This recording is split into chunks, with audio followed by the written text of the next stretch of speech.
20 years after the end of the Revolutionary War, there were still ultimate questions on the U.S. Army and its status as a fighting force.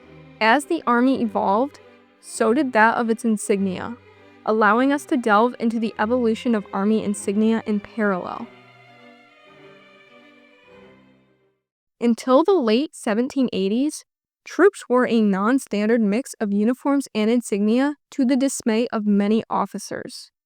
This period saw a trend towards uniformity that would start to come together in later years. One of these early changes were the buttons that infantry soldiers were to wear. During the Revolution, enlisted men of the infantry wore cast pewter buttons bearing devices such as their regimental number or simply the letters USA. Officers wore buttons of a more elaborate nature, while also bearing their regimental number or the letters USA. On January 30th, 1787, Secretary of War Knox prescribed a standard uniform for soldiers, with infantrymen to wear a white vest with white buttons in comparison to the yellow buttons that artillerymen would wear.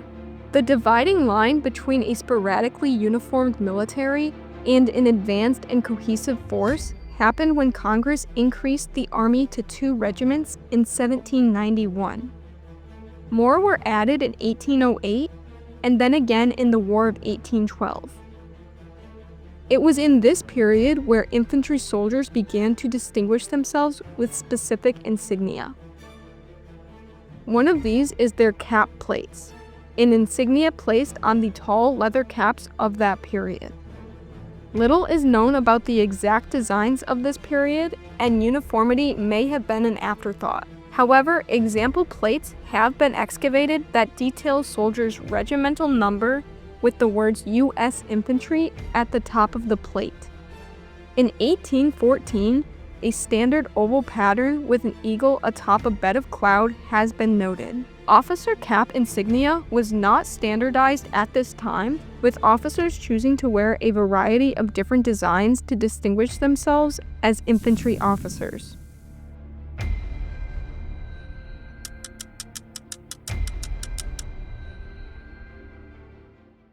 Between 1821 and 1832, a total of 7 infantry regiments existed within the larger army. These regiments had no distinctive branch insignia as of yet. However, men wore 5-inch long pompons on the bell-crowned leather cap of a white color to denote their infantry status. All enlisted men of the infantry wore white tassels and cords, while officers wore silver tassels. In 1825, enlisted pompons of the lighter infantry added a red top to the basic white pompon.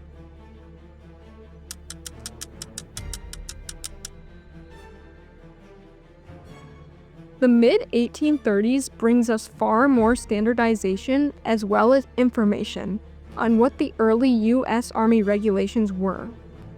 In 1833, both officers and enlisted men of the infantry wore an outline eagle and a bugle horn insignia ornamented on their caps.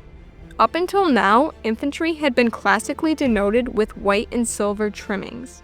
This changed in 1851, when they were replaced with a new Saxony blue color and the buttons changed to a gold color. Officers now adorned their cap with a gold embroidered horn and a silver embroidered regimental number within the horn. In 1858, the U.S. Army prescribed a hat for all branches, requiring yet another insignia based on branch. Infantry officers wore the horn insignia previously discussed on an oval background of black velvet with a gilt-edged tracing, while enlisted wore a similar insignia made of stamped smooth brass without cords or tassels and worn with their company letter.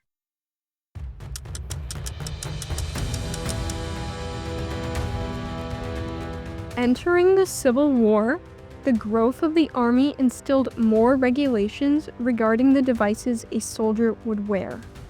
Enlisted men were authorized only a yellow metal letter, detailing their company on the front of their caps.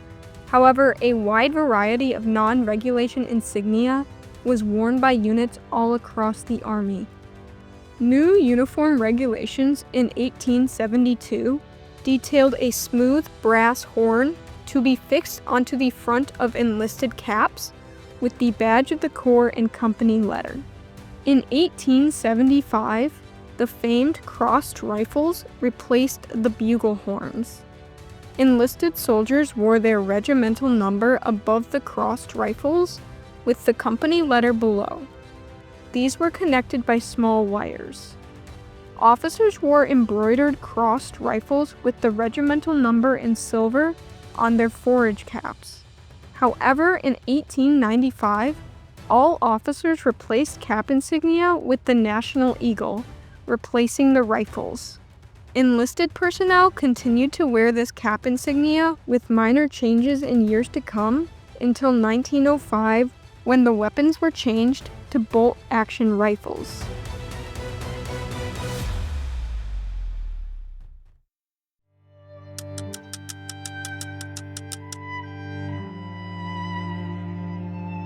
In 1881, the Army prescribed a dress helmet for all Army branches. Thus, a new branch insignia for a helmet plate was created, with enlisted infantrymen wearing an eagle and shield on a thin piece of brass, and officers wearing a plate made of heavier metal. Both wore a regimental number in the center. These dress helmets were phased out in 1904. In 1895, officers replaced regimental number insignia on their collars with the crossed rifles and the regimental number above. In 1900, they were also directed to wear staff department devices below their crossed rifles. With the new 1902 uniform, enlisted personnel were directed to wear a bronze crossed rifle insignia on their collars with the same unit designations. Regimental NCOs did not wear these company letters. They wore this insignia until 1910, when the bronze disc replaced it. This disc still contained crossed rifles with the company letter. It underwent minor changes until 1952 to include switching from bronze to gilt and eventually reaching an embossed bronze disc with blue edging.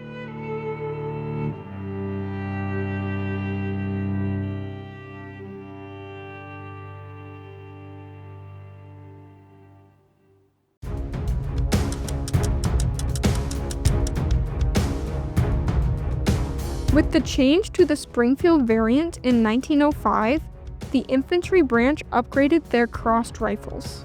In 1924, it was decided that rather than upgrading the rifle insignia every time the weapon was changed, infantry insignia would revert to the original flintlock muskets, and so it has stayed. With the incoming technology increases of the century, the infantry took on several different attachments. The Army prescribed these attachments specific insignia. The machine gun battalions of World War I wore their specified insignia with the letters MG in place of the regimental number. The infantry tank service wore a superimposed tank on top of the crossed rifles until 1933.